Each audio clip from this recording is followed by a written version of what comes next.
to the point of what is a chord. Well, a chord is a combination of 3 or more notes played together that make a certain sound. The relationship among the notes that we play makes a certain sound. So a chord is 3 or more notes played together at one time. Just as an example, here's a C major chord. It's 3 notes played together at one time. It happens to be C, E, and G. That's a C major chord.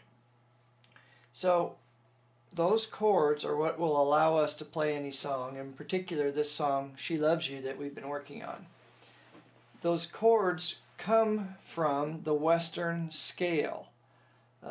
In Western music, over time, we have developed a series of notes that make up what we call a scale. The most common one is the major scale, and the piano is built around it.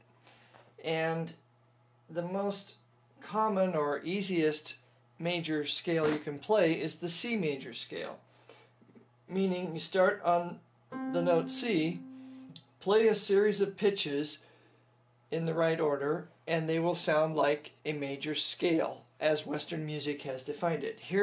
You all know it, here's what it sounds like. It's the do, re, mi, fa, sol, la, ti, do.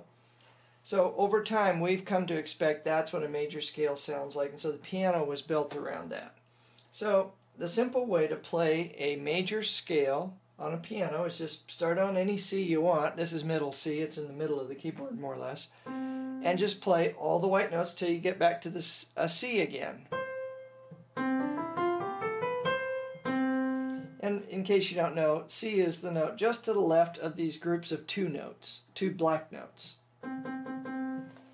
So if you do that, you will create a C major scale. And if you analyze that and break it down into what's going on, you find out that there's a pattern to those tones.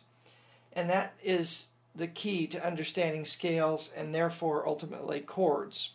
Because chords are probably best understood by first understanding scales. The pattern involves understanding that between C and C there are 12 distinct pitches. And if you play every single note between 2 octaves, in this case we'll pick C, you will hit 12 individual pitches. It's called the chromatic scale. I'll just play it so you can hear it. Now, if you do that, the distance between each note, or the interval that you cover, if you do that the way that I just did it, every distance is a half step.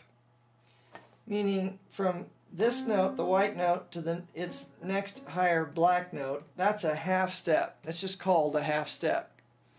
And then to the next note is a half step. And then to the next note is a half step. And so on, a half step. Here's an interesting one. There's no notes in between, so the next white one is a half step between E and F.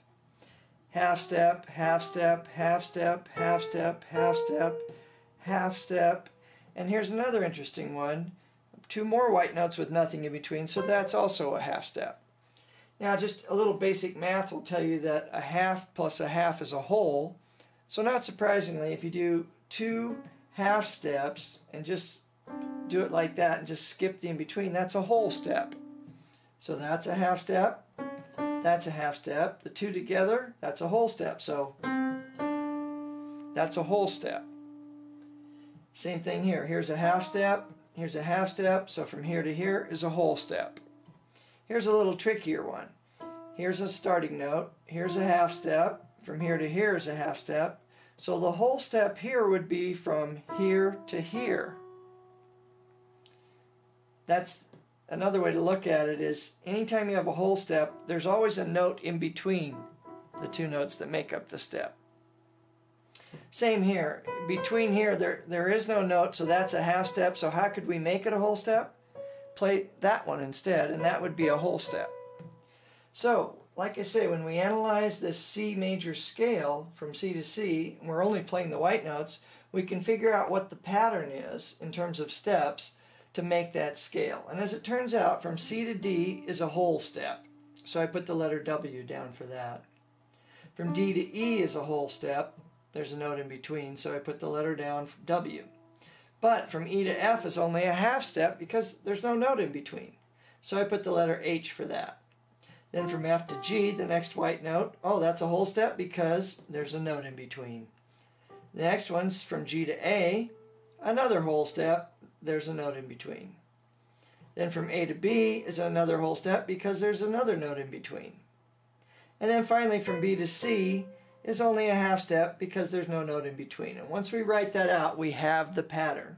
The pattern for a major scale is always whole, whole, half, whole, whole, whole, half.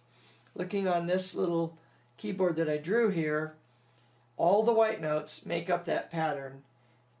Every single note is always a half step.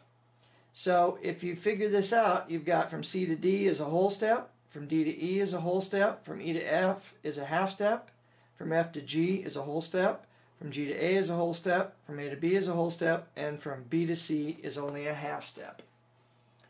And that pattern will work no matter what note you start on. I just picked C because it's the easiest. But let's say, as with this song, it's in the key of G, and I'll explain what that means later, but let's say we wanted to start with G instead to figure out the G major scale. This was the C major scale. Well, what's the G major scale? Well, if we didn't know, we could figure it out by doing this whole, whole, half business. So let's do it. We start on G, and we need to make a whole step. So we need a note in between, so we have to go to A. So there's our whole step. Now from A, we need to make another whole step. So there's our note in between, so we just go to B. Now the next one, we only need a half step. Well, that works out great because the next white note is C. There is nothing in between, and that is a half step. Okay, the next one says we need to make a whole step. So we'll go to D because that puts a black note in between. And we need another whole step, so we'll go to E because that puts a black note in between.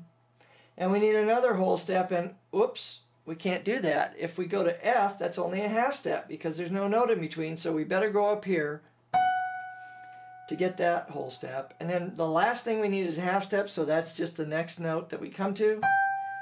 That's G, that's the note we started on, so that's going to work. Let's play that scale and see if it sounds right to us.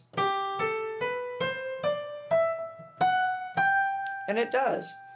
And that pattern will work for a major scale anywhere on the keyboard with any of the 12 notes that you can do. You could do it with C as we did, or G. You could start on D. And that pattern will work. E. And so on. Any note you want, including the flats. If you wanted to pick D flat, it works. Any note you start on, you can get that scale.